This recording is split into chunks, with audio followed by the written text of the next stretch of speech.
বিসমিল্লাহির রহমানির রহিম। আসসালামু আলাইকুম ওয়া রাহমাতুল্লাহি ওয়া বারাকাতুহু। সুপ্রিয় শিক্ষার্থীরা, আশা করি সবাই ভালো আছো, পড়ালেখায় ঠিকমতো করতেছো। আজকে আমাদের তথ্য যোগাযোগ প্রযুক্তি বইয়ের আলোচনার বিষয়বস্তু হচ্ছে যে তথ্য যোগাযোগ প্রযুক্তি বইয়ের দ্বিতীয় অধ্যায়ে ব্যান্ডউইথ সম্পর্কে আলোচনা করব। তো চলো শুরু করা যাক। ক্লাসের শুরুতে সবাইকে স্বাগতম।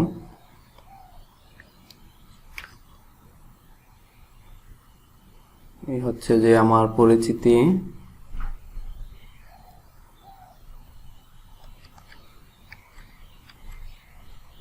তো আজকে আমাদের আলোচনার বিষয় হচ্ছে ব্যান্ডউইথ। দ্বিতীয় অধ্যায়ের ব্যান্ডউইথ সম্পর্কে আলোচনা করব। তো আশা করি আজকে আমাদের এই ক্লাস দেখার পর শিক্ষার্থীরা ব্যান্ডউইথ কি তা ব্যাখ্যা করতে পারবে এবং ব্যান্ডউইথ কত ধরনের তা সম্পর্কে ব্যাখ্যা করতে পারবে। ক্লাসটি যদি শিক্ষার্থীরা মনোযোগ সহকারে বুঝে থাকো তাহলে আশা করি তোমরা এই ক্লাসের পরে ব্যান্ডউইথ কি তা ব্যাখ্যা করতে পারবে এবং ব্যান্ডউইথ কত ধরনের তা ব্যাখ্যা করতে পারবে। তো চলো ব্যান্ডউইথের সংজ্ঞা সম্পর্কে আলোচনা করা যাক।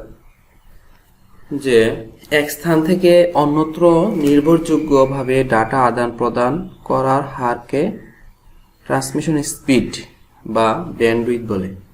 এক স্থান থেকে অন্যত্র নির্ভরযোগ্যভাবে যদি ডাটা আদান প্রদান করার হার কে ট্রান্সমিশন স্পিড অথবা ব্যান্ডউইথ বলে। তাহলে ব্যান্ডউইথের আর একটি নাম হচ্ছে যে ডাটা ট্রান্সমিশন স্পিড।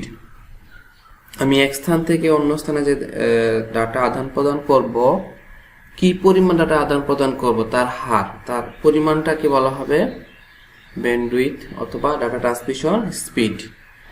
আমি এক স্থান থেকে অন্যত্র কি পরিমাণ ডাটা আদান প্রদান করব তাকে কি বলা হবে ট্রান্সমিশন স্পিড অথবা ব্যান্ডউইথ, যা বিপিএস মানে বিট পার সেকেন্ড দ্বারা প্রকাশ করা হয়। অর্থাৎ প্রতি সেকেন্ডে যে পরিমাণ বিট স্থানান্তর করা হয় তা ট্রান্সমিশন স্পিড বা ব্যান্ডউইথ। তো এটা আরো সহজ সংজ্ঞা হচ্ছে যে প্রতি সেকেন্ডে যে পরিমাণ বিটকে স্থানান্তর করা হয় তাকে বলা হয় ট্রান্সমিশন স্পিড অথবা ব্যান্ডউইথ। ডাটা ট্রান্সমিশন স্পিড বা ব্যান্ডউইথের উপর ভিত্তি করে ডাটা প্রেরণ চ্যানেল তিন ধরনের। তথ্য যা আদান প্রদান করা হয় প্রতি সেকেন্ডে, তো এর প্রকারটা হচ্ছে যে তিন প্রকারের। একটা হচ্ছে ন্যারো ব্যান্ড, একটা হচ্ছে ভয়েস ব্যান্ড, আর একটা হচ্ছে ব্রডব্যান্ড। প্রতি সেকেন্ডে কি পরিমাণ তথ্য আদান প্রদান করা যায়, যে মাধ্যমে যে চ্যানেল দিয়ে আমরা তথ্যগুলো আদান প্রদান করি, এটা তিন প্রকারের। একটা ন্যারো ব্যান্ড, ভয়েস ব্যান্ড, একটা হচ্ছে ব্রডব্যান্ড। তো আসো আবার ন্যারো ব্যান্ড সম্পর্কে আলোচনা করি। টেলিগ্রাফ যন্ত্রে এই ব্যান্ড ব্যবহৃত হয়। এর গতি সাধারণত 45 থেকে 300 বিপিএস এর মধ্যে হয়। তার মানে প্রতি সেকেন্ডে সে 45 থেকে 300 বিট তথ্য স্থানান্তর করতে পারে। Bit per second, BPS bit per second. তাহলে সে প্রত্যেক সেকেন্ডে 45 থেকে 300 বিট পর্যন্ত স্থানান্তর করতে পারে ন্যারো ব্যান্ডে। এটাকে ধীরগতির ডাটা ট্রান্সমিশন স্পিড বলা হয়। যে ধীরগতিতে ডাটা স্থানান্তরের ক্ষেত্রে ইহা ব্যবহৃত হয়। বর্তমানে এর ব্যবহার কম। তাহলে সে কি পরিমাণ তথ্য স্থানান্তর করতে পারে প্রতি সেকেন্ডে 45 থেকে 300 বিট। একটা এমসিকিউ হিসেবে পরীক্ষাতে আসে, তো এটা মনে রাখতে হবে। ভয়েস ব্যান্ডের কথা আসো। এটি টেলিফোনে বেশি ব্যবহৃত হয়ে থাকে।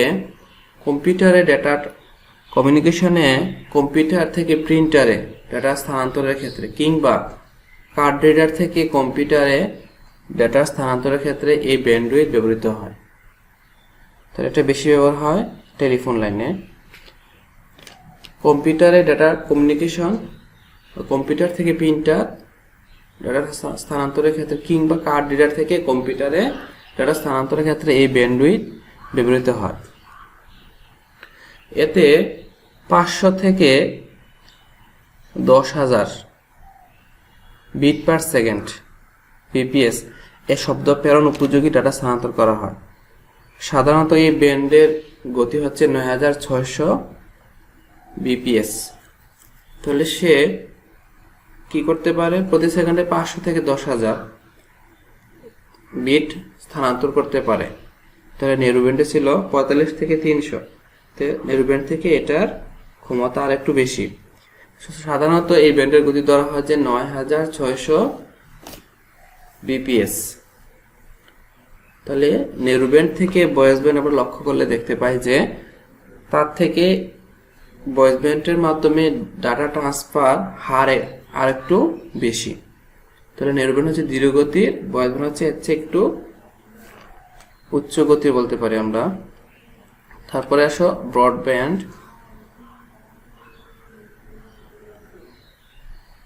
ব্রডব্যান্ড বিপুল ডাটা আদান প্রদানের জন্য ব্যবহৃত হয়ে থাকে। বিপুল পরিমাণ ডাটা আদান প্রদান করার জন্য এতে কমপক্ষে 1 MBPS গতিসম্পন্ন হয়। একদম কমপক্ষে সে প্রতি সেকেন্ডে 1 মেগাবিট পার সেকেন্ড পর্যন্ত তথ্যকে স্থানান্তর করতে পারে, ট্রান্সফার করতে পারে। মাইক্রোওয়েভ, স্যাটেলাইট ইত্যাদির মাধ্যমে ব্রডব্যান্ড ব্যবহৃত হয়। ব্রডব্যান্ড সাধারণত fibre optical cable, DSL, digital subscriber link, coaxial cable, cable modem, radio লিঙ্কে ব্যবহৃত হয়ে থাকে।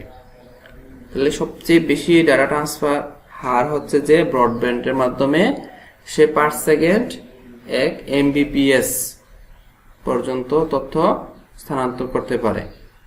তাহলে এই হচ্ছিল যে 3টা ব্যান্ডের কথা। প্রথমত হচ্ছে যে নেরুব্যান্ড 45 থেকে 300, ব্রডব্যান্ড 500 থেকে 10,000 বা প্রতি সেকেন্ডে 9600, আর ব্রডব্যান্ড হচ্ছে পার সেকেন্ড 1 MBPS।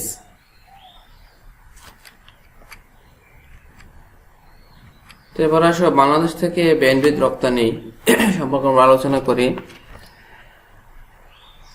প্রথমবারের মতো ভারত তাদের উত্তর পূর্বাঞ্চলীয় 7টি রাজ্যে টেলিকম সংযোগ প্রয়োজন মেটাতে বাংলাদেশের শরণাপন্ন হয়েছে। আগরতলা স্থাপিত একটি নতুন গেটওয়ে দিয়ে আন্তর্জাতিক কল ও ডাটা আদান প্রদানের জন্য বাংলাদেশের কাছ থেকে প্রাথমিকভাবে 10 Gbps গিগাবাইট পার সেকেন্ড আন্তর্জাতিক ব্যান্ডউইথ লিজ নিয়েছে। তবে চুক্তি অনুযায়ী 40 Gbps পর্যন্ত ব্যান্ডউইথ রপ্তানি করা যাবে।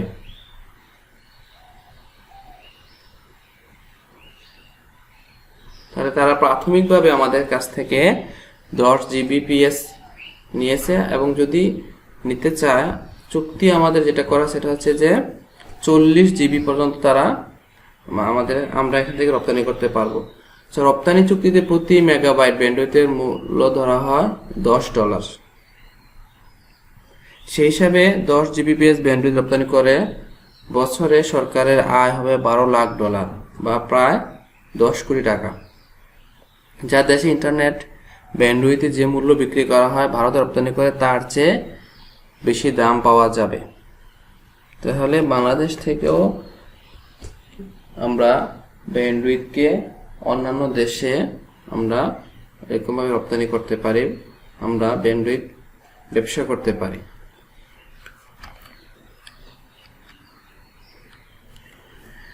ব্যান্ডউইথের এ রপ্তানি বাংলাদেশে ইন্টারনেট ব্যবহারের কোনো নেতিবাচক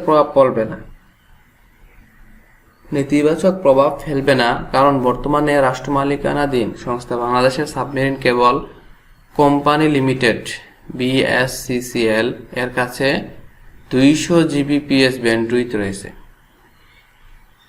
তাহলে আমরা তাদের দিচ্ছি 10 Gbps, আর তাদের সাথে চুক্তি যদি আমরা পাঠাইতে চাই তো চুক্তিও হচ্ছে আমাদের 40 পর্যন্ত।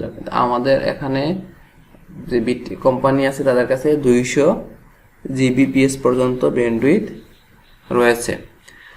এর মধ্যে 33 Gbps ব্যবহৃত হয়, যা সর্বোচ্চ 90 Gbps পর্যন্ত হতে পারে। তাই অব্যবহৃত 110 Gbps ব্যান্ডউইথ থেকে ভারতে রপ্তানি করা হয়েছে। ভারত ও বাংলাদেশের মধ্যে অপটিক্যাল ফাইবার কানেক্টিভিটি স্থাপিত হয়েছে, যা আগরতলা গেটওয়ে, ঢাকা ও কক্সবাজার ল্যান্ডিং স্টেশন সংযুক্ত হয়ে গ্লোবাল ব্যান্ডউইথ ব্যবহার করতে পারছে। বাংলাদেশ প্রস্তাবিত অপটিক্যাল ফাইবার সংযোগ থেকে সার্কভুক্ত দেশ নেপাল, ভুটানকে আন্তর্জাতিক সংযোগ সুবিধা দেওয়ার প্রস্তাব দিয়েছে। তো বাংলাদেশের যে প্রস্তাবিত অপটিক্যাল ফাইবার সংযোগ থেকে আমরা সার্কভুক্ত দেশ নেপাল ও ভুটানকে আন্তর্জাতিকভাবে সুবিধা দেওয়ার প্রস্তাব পেয়েছি ইনশাল্লাহ। তাহলে বাংলাদেশ তাদের এই দেশগুলোতে ব্যান্ডউইথ রপ্তানি করে ব্যবসা করতে পারবে। এরপর আসো ট্রান্সমিশন সম্পর্কে। নেটওয়ার্কের লাইন ইন্টারফেসের উপর ভিত্তি করে ডেটা ট্রান্সমিশন আবার দুই প্রকার। একটা হচ্ছে সিরিয়াল ডেটা ট্রান্সমিশন, আর একটা হচ্ছে যে parallel data transmission. Data transmission আমরা পেলাম যে নেটওয়ার্ক লাইনের ইন্টারফেসের উপর ভিত্তি করে দুই প্রকার, একটা হচ্ছে সিরিয়াল আর একটা হচ্ছে যে প্যারালাল। তো নিচে যেটা দেওয়া আছে ডেটা ট্রান্সমিশন, একটা হচ্ছে প্যারালাল, একটা হচ্ছে সিরিয়াল। সিরিয়াল আবার দুই প্রকার, একটা অ্যাসিনক্রোনাস আর একটা হচ্ছে সিনক্রোনাস। তো আসো সিরিয়াল ডাটা ট্রান্সমিশন সম্পর্কে আলোচনা করি। সিরিয়াল ডাটা ট্রান্সমিশন, এতে দুটি তারের মাধ্যমে কম্পিউটারের সঙ্গে অন্যান্য পেরিফেরালসের মধ্যে ডেটা আদান প্রদানকারী সংযোগ ব্যবস্থা থাকে। এই ব্যবস্থায় সমস্ত বাইনারি সংখ্যাকে 1 বিট করে ভেঙে ধারাবাহিকভাবে পাঠানো হয়। তাহলে সিরিয়াল ট্রান্সমিশন কি করা হয়, যে দুটি তারের মাধ্যমে কম্পিউটারের সঙ্গে অন্যান্য পেরিফেরালসের মধ্যে ডেটা আদান প্রদানকারী সংযোগ ব্যবস্থা থাকে। এই ব্যবস্থায় সমস্ত বাইনারি সংখ্যাকে 1 বিট করে ভেঙে ধারাবাহিক পাঠানো হয়। তাহলে এটা মেইন কথা হচ্ছে যে বাইনারি সংখ্যা যেটা একসাথে থাকে এটাকে 1 বিট করে ভেঙে ভেঙে ধারাবাহিকভাবে পাঠানো হয়। যেমন একটি 8 বিট বাইনারি সংখ্যা হলো 10101110। এই সংখ্যাটিকে সিরিয়ালভাবে পাঠাতে হলে প্রথমে আমরা এক একটা করে পাঠাবো, 1,0,1,0, এভাবে হিসাবে এক এক করে পাঠাতে হবে। তো মনিটর, প্রিন্টার, মডেম প্রভৃতি যন্ত্রে সিরিয়াল পোর্টের মাধ্যমে যুক্ত থাকে। RS-232C একটি সিরিয়াল পোর্টের উদাহরণ। এই পোর্ট দিয়ে সিরিয়াল ডাটা ট্রান্সমিশন পদ্ধতিতে প্রেরণ করা হয় এবং গ্রহণ প্রান্তে পুনরায় ওই পোর্ট দিয়ে গ্রহণ করে থাকে। তো সিরিয়াল ডাটা ট্রান্সমিশন হচ্ছে যে একটি একটি করে বিটকে ভেঙে পাঠানো, কোনো বিটকে একত্রে থাকা অবস্থায় ওই বিটকে একত্রে পাঠানো যাবে না, একটি একটি করে তথ্য পাঠানো হয়। প্যারালালের কথা, এতে একসঙ্গে 8 বিট, 16 বিট ইত্যাদি বাইনারি সংখ্যা আদান প্রদান করা সম্ভব। সিরিয়াল ডাটা ট্রান্সমিশন পদ্ধতি এর তুলনায় প্যারালাল ডাটা ট্রান্সমিশন পদ্ধতি অধিক দ্রুত গতিতে ডাটা আদান প্রদান করা সম্ভব। এই ব্যবস্থায় কম্পিউটারের CPU একসঙ্গে যত বিট বাইনারি সংখ্যা পড়তে পারে, মেমোরি থেকে ততগুলি বৈদ্যুতিক তার ডেটা বাস হিসাবে বেরিয়ে আসে। যেমন ধরো 8 বিট মাইক্রোকম্পিউটারে CPU একসঙ্গে 8 বিট বাইনারি সংখ্যা পড়তে পারে। এই ধরনের মাইক্রোকম্পিউটারের অভ্যন্তরীণ মেমোরি 8টি ডেটা বাস CPU এর সঙ্গে যুক্ত থাকে। কম্পিউটারের প্যারালাল পোর্টের সাহায্যে বিভিন্ন প্যারালাল ডিভাইসের সঙ্গে ডেটা আদান প্রদান করে। প্রিন্টার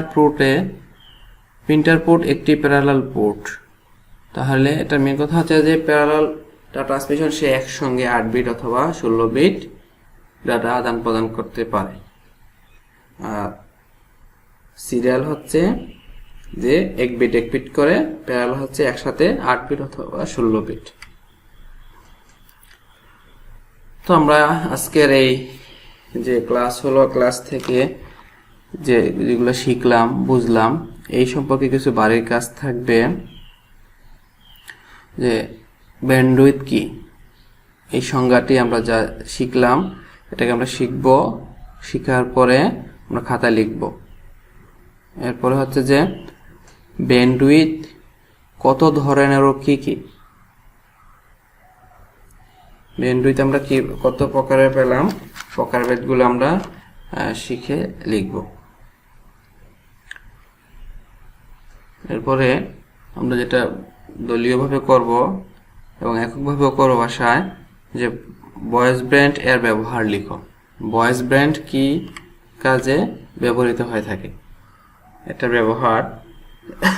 ব্রডব্যান্ড এর ব্যবহার, ব্রডব্যান্ডও কি কাজে ব্যবহৃত হয়ে থাকে তার ব্যবহার আমরা শিখব এবং লিখব।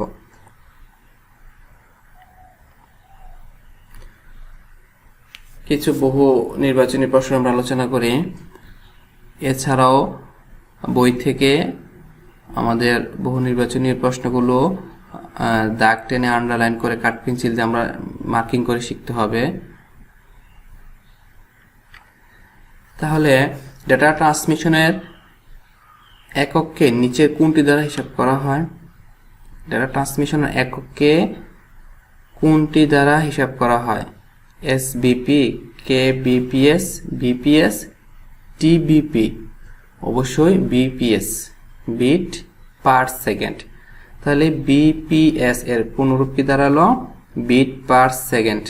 এগুলোর পুনরূপ পরীক্ষাতে এমসিকিউ হিসেবে আসে এবং জ্ঞানমূলক প্রশ্ন হিসেবে আসে, সুতরাং এগুলোর পুনরূপও শিখতে হবে। তাহলে ডাটা ট্রান্সমিশনের একক হচ্ছে যে বিপিএস। উচ্চ ব্যান্ডউইথ হলে নিচের কোনটি পাওয়া যাবে? উচ্চ গতিসম্পন্ন যদি ব্যান্ডউইথ হয় তাহলে নিচের কোনটি পাওয়া যায়? তাহলে ক নম্বর যেটা বলা আছে দেখো, দ্রুতগতির আপলোড, দ্রুতগতির ট্রান্সমিশন, কম গতির সার্ভিস, দ্রুতগতির ডাটা সিগন্যাল। অবশ্যই দ্রুতগতির ট্রান্সমিশন। উচ্চ ব্যান্ডউইথের মাধ্যমে আমরা কি করতে পারি? খুব দ্রুত গতিতে তথ্যকে এক স্থান থেকে অন্য স্থানে আমরা স্থানান্তর করতে পারি, ট্রান্সফার করতে পারি, আদান প্রদান করতে পারি।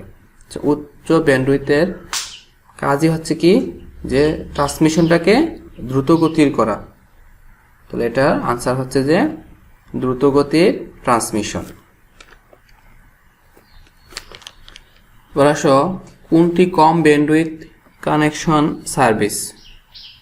কোনটি কম ব্যান্ডউইথের কানেকশন সার্ভিস? যেটা দেওয়া আছে কেবল ইন্টারনেট, ওয়াল dial up internet, DSL internet, broadband internet.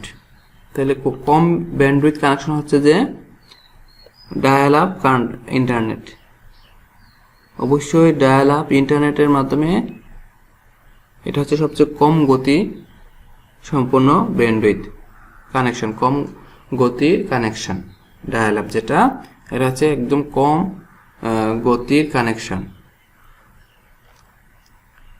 4, কি দিয়ে কেবল ইন্টারনেট সার্ভিস শুরু হয়? কেবল ইন্টারনেট সার্ভিস শুরু হয় কি দিয়ে? 3 MBPS, 2 MBPS, 1 MBPS, 30 MBPS, 1 MBPS দিয়ে। তাহলে ইন্টারনেট কেবল সার্ভিস শুরু হয় যে 1 MBPS দিয়ে। আর একটা আলোচনা করি, কোন কানেকশনকে স্যাটেলাইট ইন্টারনেট সার্ভিস বোঝায়? কোন কানেকশনকে স্যাটেলাইট ইন্টারনেট সার্ভিস বোঝায়? নিম্ন ব্যান্ডউইথ, উচ্চ ব্যান্ডউইথ, মধ্যম ব্যান্ডউইথ, অসীম ব্যান্ডউইথ? অবশ্যই উচ্চ ব্যান্ডউইথ কানেকশনকে স্যাটেলাইট ইন্টারনেট সার্ভিস বোঝায়। উচ্চ ব্যান্ডউইথ অবশ্যই স্যাটেলাইট এবং মাইক্রোওয়েভে ব্যবহৃত হয় যেহেতু, তো সেক্ষেত্রে আমরা কোনটা বলবো? উচ্চ ব্যান্ডউইথ এখানে সঠিক আনসার। কত বিপিএস পর্যন্ত ভয়েস ব্যান্ডের গতি হয়ে থাকে? তাহলে অবশ্যই আমরা শিখছি যে ন্যারো ব্যান্ডের কত, ভয়েস ব্যান্ডের কত এবং ব্রডব্যান্ডের কত। তাহলে কত হবে? 9600, 8600, না 9000, 6900, 99600। অবশ্যই আমরা জানি যে ভয়েস ব্যান্ডটা হচ্ছে যে 9600 বিট পার সেকেন্ড। 7, কোন ব্রডব্যান্ড এর ডাটা স্থানান্তরের গতির সীমা? কোনটি ব্রডব্যান্ড এর ডাটা স্থানান্তরের গতিসীমা? ক নাম্বার হচ্ছে 100 Mbps থেকে 500। ব্রডব্যান্ডের কথা বলা হচ্ছে এখানে, তাহলে 1200 থেকে 9600, 45 থেকে 300, আর ঘ নাম্বার বলা হচ্ছে যে 1 Mbps থেকে বেশি। তাহলে অবশ্যই ব্রডব্যান্ডে আমরা প্রতি সেকেন্ডে 1 Mbps পর্যন্ত তথ্যকে স্থানান্তর করতে পারি।